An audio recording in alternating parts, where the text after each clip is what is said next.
É. Mauro, em que pese o fracasso na Copa do Mundo, o Tite é um treinador padrões nacionais bem interessante. Ele volta para o mercado como talvez o melhor treinador brasileiro. Eu acho que ele ainda é. Dos técnicos brasileiros sempre falo isso. Eu ainda acho que ele é o melhor. Agora, a Copa do Mundo foi grande demais para ele, né? Ele não conseguiu lidar com as situações. É um torneio muito peculiar. Decisões têm que ser tomadas mais rapidamente.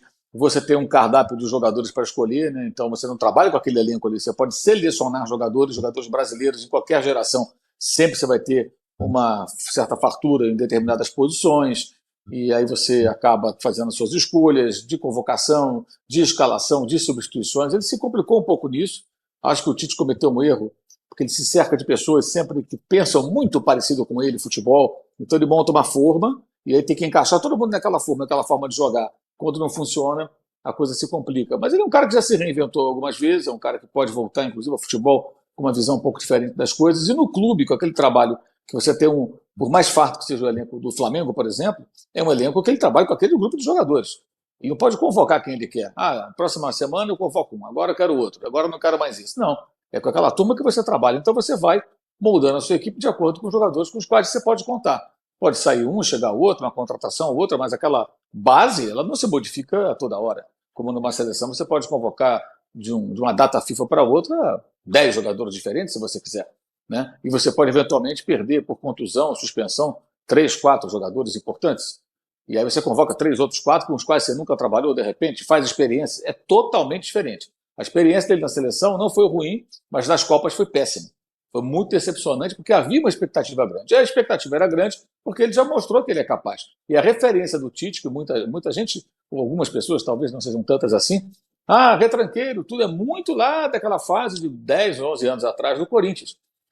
A última versão dele no Corinthians não tinha nada de retranqueiro. O time de 2015 e um pouquinho de 16, já desfigurado, que saíram jogadores importantes, não era um time retranqueiro. E a seleção brasileira com ele nunca foi um time retranqueiro, de rejeitar a bola, de jogar por uma bola, marcando lá atrás. Nunca foi isso. Ao contrário, ele tem o seu estilo e ele tem assim, um ponto que eu acho que é importante para qualquer clube na situação de Corinthians ou Flamengo, que ele é um cara conciliador, né? Então ele chega para fazer o pessoal fumar o cachimbo da paz, aquela conversa dele e tal, e tenta apaziguar os ânimos para levar a coisa adiante. Não é um cara que vai para o choque, para o embate. Ele tem essa capacidade de conciliar. E times em crise, para curtíssimo prazo, precisam de um conciliador. Que eu acho que seria o caso, por exemplo, se ele for para o Flamengo. Conciliar, organizar, buscar a vaga na Libertadores, fazer a melhor campanha possível. Se ele for para o Flamengo, acho que é uma tarefa facílima para ele, porque está 4 pontos atrás do... Tem 7º, mas 4 pontos atrás do vice-líder. Faltando 14 jogos. Organizou minimamente o time, ele vai pontuar, vai ficar em segundo, terceiro, quarto, sei lá, vai para a Libertadores, aí vence um jogo ou outro importante, contra um adversário importante, terá jogos assim, até o final de 2023, ganha mais prestígio, convence a parte da torcida que torce o nariz para ele de que ele pode ser o cara, e ele começa o ano que vem com a molezinha do Campeonato Estadual, para preparar seu time, com chegadas e partidas de jogadores. É um cenário muito favorável para ele, me parece, o Flamengo, muito favorável. Porque qualquer coisa que se faça depois do ano horroroso do clube, e das trapalhadas cometidas por técnico, dirigente e jogadores também, né? Você não pode esquecer. Alguns importantes que não jogam rigorosamente nada e pensam que estão no auge da carreira e não estão. Mas, apesar disso tudo, ele pode encerrar o ano ele em alta, se recuperar minimamente essa equipe. Então, eu acho que é uma condição muito boa para ele fechar o ano em alta e começar o ano só com o Campeonato Estadual para se classificando, disputar depois de alguns meses, Libertadores, Copa do Brasil e Brasileiro, até lá ele pode colocar o time na ponta dos cascos. Então acho que pode ser um planejamento muito, muito fácil de cumprir para um cara como ele, com o perfil dele, com a capacidade que ele tem. Agora um técnico de combate, depois do que aconteceu com o Sampaoli, chega um cara lá com lança-chamas na mão e quebra tudo, incendeia tudo. Tem que chegar o cara com o extintor, e o Tite tem lá o seu extintor para essas horas. Mauro, deixa eu só completar com você, porque você deu uma informação importante hoje no seu blog aqui no UOL sobre a situação do Bruno Henrique. A gente já está caminhando para o final, mas é importante falar isso. O Bruno Henrique, que foi o melhor jogador talvez o melhor jogador da temporada do Flamengo, pode ter dificuldades ali para sua renovação com o Flamengo, é isso? A renovação está muito difícil no momento. Tá? Existe um impasse sério. Isso não significa que não possa haver um acordo. Claro que pode haver um acordo. Mas hoje o impasse ele é muito grande. Porque no entendimento das pessoas que cuidam da carreira do jogador, como ele está nos últimos 6 meses de contrato, o Flamengo teria que recontratá-lo, ou seja, salários e o que seria um pagamento simbólico de uma multa rescisória, que a gente pode chamar de luvas, pode diluir no salário, colocar como bônus ou o que for. E o Flamengo pensa diferente, entende que não tem que recontratar, é uma renovação. Então, para o pessoal do Bruno Henrique, é uma recontratação. Para o Flamengo, é uma renovação de contrato. E a diferença dessas duas palavras significa o quê? Pagar muito mais além do salário, como se estivesse recontratando um atleta que fica dono dos seus direitos na virada do ano.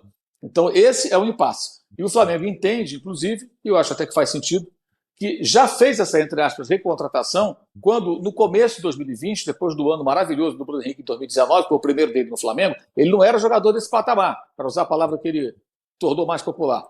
Ele era um jogador mais barato em relação ao salário, custo dele, quando foi contratado em relação a Arrascaeta e Gabigol, por exemplo. Mas ele fez tanto em 2019 que o Flamengo, no início do ano, o colocou no patamar salarial desses outros atletas, como um dos mais bem pagos. Ele é um dos mais bem pagos e aumentou a sua multa rescisória e tudo mais. Então ele já está ganhando salários de primeiro nível desde 20, 21, 22, 23, 4 temporadas. Inclusive, obviamente, quando se machucou, teve toda assistência, salário e tudo. E no ano passado, segundo o Flamengo, ele ganhou mais do que a Arrascaeta e Gabigol, por exemplo, porque ele teria gatilhos de premiação maiores no seu compromisso com o clube. E como o Flamengo ganhou 2 títulos importantes em 2022, ele deu um salto. Então, assim, é um impasse. O Flamengo entende que é uma renovação e o staff do jogador entende que é uma recontratação. O Flamengo tem que recomprá-lo dele mesmo. E esse impasse é grande. 3 anos pedia o jogador, 1 ano do Flamengo. O clube diz que já há um acordo para fazer em 2 anos. Agora, o staff do jogador diz que houve sondagens de clubes. Aí você pergunta, e proposta? Proposta mesmo? Não, isso eu não tenho. Papel, aquela coisa concreta, não. Tem sondagem, olha, a gente pode fazer e tal. Ou seja, até que ponto ele receberia essa proposta aos 33 anos, que fará dia 30 de dezembro, né? Tendo também no histórico uma lesão grave que ele se recuperou, mas está no currículo dele, está lá na ficha dele. Então a situação é difícil. Essa renovação parece vai ser bem mais complicada do que se imaginava, e o Flamengo vai ter dificuldade para renovar. Ao mesmo tempo, aí eu vou dar a minha opinião. Eu acho que jogador nenhum pode fazer, nenhum jogador.